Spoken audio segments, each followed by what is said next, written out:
ক্ষমতা এলে শিক্ষিত বেকারদের আর্থিক সহায়তার প্রতিশ্রুতি দিয়েছিল বিজেপি সরকার। সেই মতো সরকার গঠনের পর বঙ্গে এসেছে যুব শক্তি ভরসা কার্ড প্রকল্প।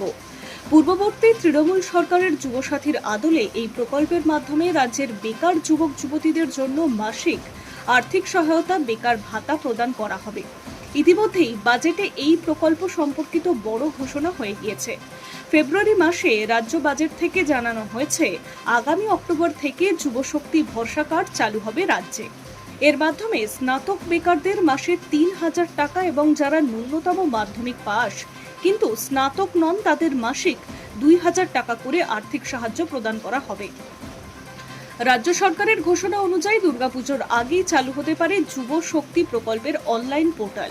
সরকারি সূত্রে জানা গিয়েছে, নতুন এই প্রকল্পের আওতায় বর্তমানে যুবশ্রী এবং যুবসাথী প্রকল্পে একত্রিত করা হবে। সুবিধাও অনেক বেশি মিলবে আগের তুলনায়। উল্লেখ্য, যুবশ্রী ও যুবসাথী দুই প্রকল্পই উপভোক্তারা মাসে ১,৫০০ টাকা করে পেতেন। এই প্রকল্পের টাকা পাঠানো হবে ডিবিটি লিংকের মাধ্যমে। এই প্রকল্পের জন্য আবেদনকারীর বয়স ২১ থেকে ৪০ বছরের মধ্যে হতে হবে। সুবিধা পেতে আবেদনকারীকে ন্যূনতম মাধ্যমিক পাশ করতে হবে। আবেদনকারীকে হতে হবে পশ্চিমবঙ্গের স্থায়ী বাসিন্দা। এছাড়া উপভোক্তার আধারের সঙ্গে লিঙ্ক করা নিজস্ব একটি সচল ব্যাংক অ্যাকাউন্ট থাকতে হবে। মুখ্যমন্ত্রী নিজে স্পষ্ট করে বলেছেন, যাদের পরিবারে মাসে ১ লক্ষ টাকার নিচে আয় তারাই শুধুমাত্র এই প্রকল্পের আওতায় আসবেন।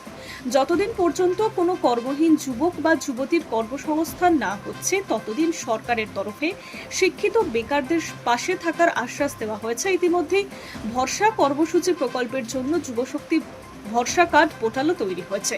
যেহেতু অক্টোবর থেকেই প্রকল্প কার্যকর হবে, তাই খুব শীঘ্রই বাকি আবেদন গোটা প্রক্রিয়া নিয়ে সরকার বিজ্ঞপ্তি জারি করতে পারে বলে মনে করা হচ্ছে।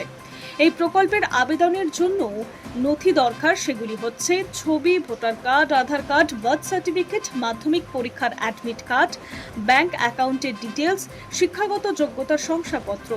যদি সরকারি তরফে এই বিষয়ে স্পষ্ট গাইডলাইন সামনে আসেনি, তবুও একাধিক রিপোর্ট বলছে আবেদনের জন্য প্রয়োজন হতে পারে অরিজিনাল ও প্রভিশনাল ডিগ্রি সার্টিফিকেটও, যা নিতে ইতিমধ্যে বিশ্ববিদ্যালয় ও কলেজগুলিতে ভিড় করছে প্রাক্তন ছাত্রছাত্রীরা।